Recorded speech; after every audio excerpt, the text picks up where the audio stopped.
This is the Media Summit Podcast, brought to you by the 14th Annual Dr. Louis B. O'Donnell Media Summit.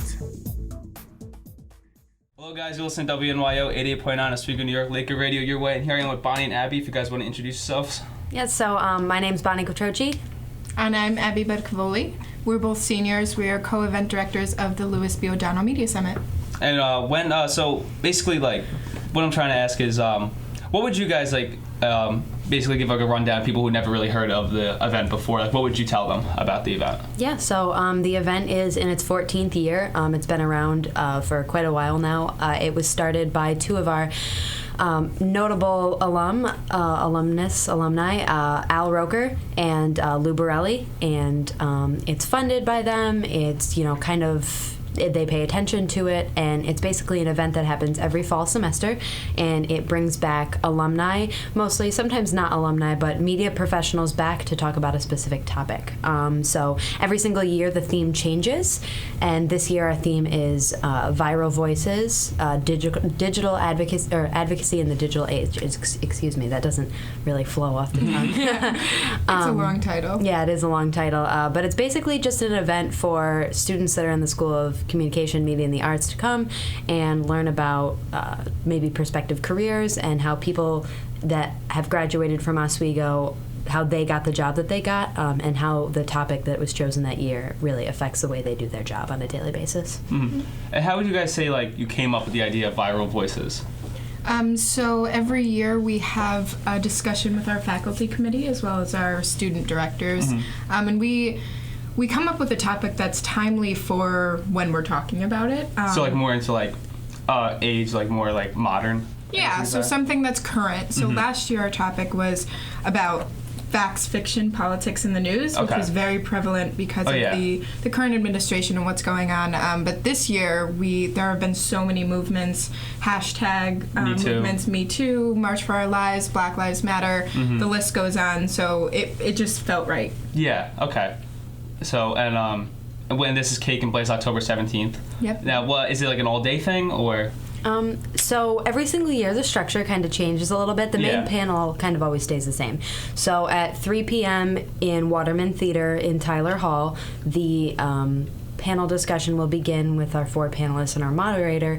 And then after that, there is something called the Career Connectors event, and that is 5 different alumni, different from people that came to speak on the main panel, that you can network with. So any student is welcome to come.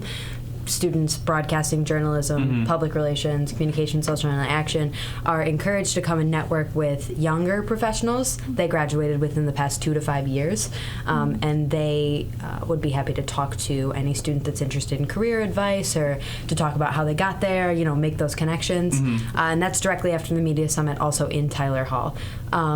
And before then, we have some of our panelists visiting classrooms, and we also have some breakout sessions, which you can find all the information about our breakout sessions. They'll be coming out next week, and it'll be on all of our social media. So Oz Media Summit on Twitter, Instagram, and Oswego Media Summit on Facebook, and you can find all the information about all of the day's events. And when are these breakout sessions taking place? They're in the morning. In the morning? Yep. What do they consist of? Like, what are usually like? Yeah, so it depends. We've got a few different breakout sessions. So some of them are going to be with people that are in television news. Some of them are going to be with sports. Some of them are going to have to do with women in media. So it all kind of depends, and people can go to the ones that interest them the most. Oh, okay, so it's like it's breaking out, like, so you guys try to fit like a kind of like a what's the word I'm looking for? Like a category. Yeah. So everyone's kind of involved in it and stuff. So would you suggest that more freshmen go, or like people that are juniors looking for internships go? All of the above. All of the above? Absolutely. I know that the previous event director, before we brought on Abby, that I worked with my first year, she actually got an internship from planning the media summit because she made a connection with one of the career connectors. But also, there are people that just like to get that career insight and that industry insight. Even if you are a freshman or a sophomore and you're not really looking for anything yet, it's a good idea to connect with people that were once in it's your always shoes. good just to kind of get yourself involved, no matter, even if it's not even something that you're interested at first. Just getting your foot in the door, whether it be camera work. Yeah, even just meeting these people and getting, maybe they know your face, so maybe in a future job interview or something, they actually see you and they actually get that connection, which I think is very cool and very important. Absolutely. How are you guys advertising also for from in social media as well? Yeah, so you can find most of our information on our social media. Like I said, we have a Twitter, we have a Facebook, we have an Instagram. On the day of the event, we also make a Snapchat filter, so anyone that has a Snapchat that is in the area of the Quad, Mahar, Marano Campus Center, Lanigan, Hewitt, Tyler, you'll be able to get that Snapchat filter, as well as we do have a website. It's mediasummit.org. It has all of our e-board pictures on there, our student executive board, our faculty advisor, some history of previous media summits, stuff like that. But we've done some interviews with the Oswegonian. We're here on WNYO. We have promos on WTOP, and we also have done some interviews from the Office of Communication and Marketing over in Culkin. So how long have you guys been planning this? Like, how many years have you guys been? Is this your first year doing this, or you guys have been doing this for a long time? So this is the 14th annual media summit. Bonnie has worked on the summit for 3 years. I've worked on the summit now for 2. So it's been something we've really seen grow throughout our time working on it. How what would you guys say you've learned from this experience? Have you setting it all up? Is it Is it crazy? Is it a lot of work getting people and setting up everything? I can understand how crazy that could be. Absolutely. So I took on the position when I took on the position of the assistant event director when I was a sophomore here. I interviewed for it actually when I was a freshman, and then the following year the planning took place in that fall semester, or the summer coming into the fall semester.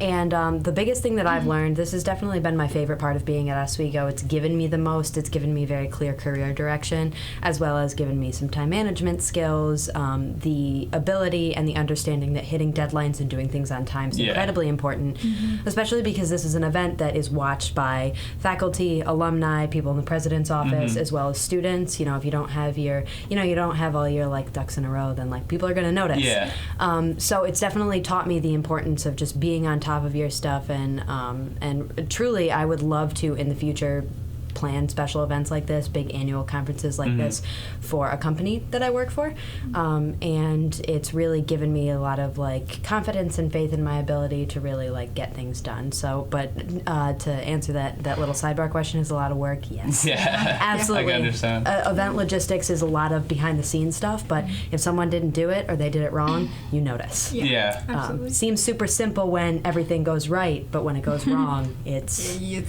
very wrong. Yeah, for sure. So did you guys know what you wanted to do before this? Is this you said this gave you a clear-cut path. Before this, did you know what you wanted to do, and then this kind of I would say basically gave you the right idea, gave you the right path and direction? For me, for sure. I'm a public relations major, and I do have a business minor. I came in as broadcasting and kind of was a little lost when I found out that it wasn't for me. So changing my major and then finding out that this event is student run, because a lot of people don't know that it's student run, was wow, that sounds like something that is different and something I've never done before. And it definitely helped me decide that I made the right decision to move away from broadcasting and move more into a public relations event management role. And I'm broadcasting, so it's not, I don't get a lot of event planning experience, I guess, in my major, but being around a lot of media professionals or people, aspiring media professionals, was something I really enjoyed. Bless you. Sorry. So it's something that I really loved, and being a part of the executive board itself gave me, and I think everybody who we work with, a lot of leadership opportunities that we wouldn't have had the opportunity to have prior to this. So it's just something that offers students a lot, and not a lot of people know we're totally student run. Yeah, which is good because it's kind of a lot of people have say and stuff. You're not kind of going by what like one person says, and you kind of follow direction. You guys have a lot of say in it, which is really cool. Yeah. You know, with the event planning and like the topics that you guys choose, it's very. It gives you a more like what. It also, when you guys are running, it also shows like what the students also want as well. So yeah, it's cool to it's student run because more students probably would most be interested that like you guys, people like their age, are also putting this together and stuff. Yep. So when you guys say 3 years and 2 years running this, what was the biggest thing that you've learned from all of this? I guess for me, I've learned that there's a lot that goes on behind the scenes to put on really even the smallest of events. I mean, this is a very large scale event, but everything down from, you know, the big important stuff like what's the theme going to be and who's going to come back to, do we have people ushering the doors, do we have the right number of seats reserved? It seems like very, very like... It's very specific. Yeah, thing that exactly. When you plan big events and you have this much power and this much like responsibility, it can be tough thing, and like the smallest things would bother you at night. Yep, and you try to make sure that nothing is going to fall through the cracks, but inevitably you're just one person. But that's why Abby and I are so fortunate to be working together for so long, because we kind of catch each other. And along with our student executive board, the rest of the positions in the past 3 years that I have been working on it have changed almost every year. But you know, we see some familiar faces, and also, you know, as the years have gone on, myself and Abby have just like been like, we need to do this, and it's just something that we remember. We just do. On our own. We just get it done. Interesting. So you guys excited for this? I don't know, how long have you guys been working on this event we have been planning. I mean, we started our planning process in the spring when we so it happens everybody. That makes. And then we did a little bit of over the summer kind of logistical things, and then really started. We actually lost about a week or a week and a half in our planning process this year because the summit is actually a little bit sooner than it was last year. So it's a little bit more last stressful. year? It was the 26th. So we had almost a full week if not more. To put everything together. Makes quite a difference. Quite a difference. Yeah. So we've been really trucking along, but we're really excited. I can't even believe it's only a few days away now. So. And you know, this is your guys' last year too, so you want to make it as great as possible. Absolutely. Yeah. Yep. This is something we've both worked really, really hard on. I think in the time that we've and for the time, and for the time that has been cut short as well. Yep. You know, putting it all together. So, but the day of, honestly, that's probably the best feeling is seeing it all come together. Oh yeah, makes it all worth it. Yeah. For sure. So anything else you guys want to talk about with the medias, or you think you got everything that people should know about it, or what do you hope that people get out of this? I hope that people, School of Communication, Media, and the Arts students, of course, but I hope that we get people and other students and faculty members and other professionals on this campus to come not necessarily because it's a media event, but because they're interested in the topic. Digital advocacy is something that I think everyone should care about, everyone should at least know about, because it's the way the world is moving. It's the way that a lot of movements for social justice and advocacy are going in the direction of being online, being the internet, starting in the form of hashtags. And I think a lot of people don't understand that it's real, and it's not just sending out a tweet. The real things are actually... It's very deeper than that. Yeah, things are actually, jump-started and created from these movements. So just like, even if you see, that this is a school or an event in the School of Communication, Media, and the Arts, know that everyone is welcome, and everyone probably has at least a little bit of interest. We hope. You could be a biology major, you could be a human development major. It doesn't matter. This stuff could affect you. Another thing I kind of want to throw in there, because I think Bonnie did a really good job of wrapping it up. Our student executive board is all really old. I'm going to use that word kind of loosely. We're old. We're going to need college old. Yeah. A lot of us are seniors, and not a lot of us are underclassmen. So is this also kind of like a recruitment in a way? I mean, in some senses right now, we are going to need people to take over after we're done here. So we do interviews in the spring. Yeah, so if you're looking for a leadership opportunity, that is... Yeah, this is a great opportunity. Absolutely. It is. Keep your eyes peeled. All right, so I think that will cover it up. I'm very excited for it. I hope you guys are very excited for it. I'm sure it'll be great. And so October 17th, Media Summit. Everyone come, and it's going to be a great time. All right, awesome. All right. Thank you. Thank you guys so much. Thank you guys for coming out. I really appreciate it. Yeah, thank you for having us. Thank you. All right, and you guys will listen to WNYO 88.9 Oswego, New York, Laker Radio, your way.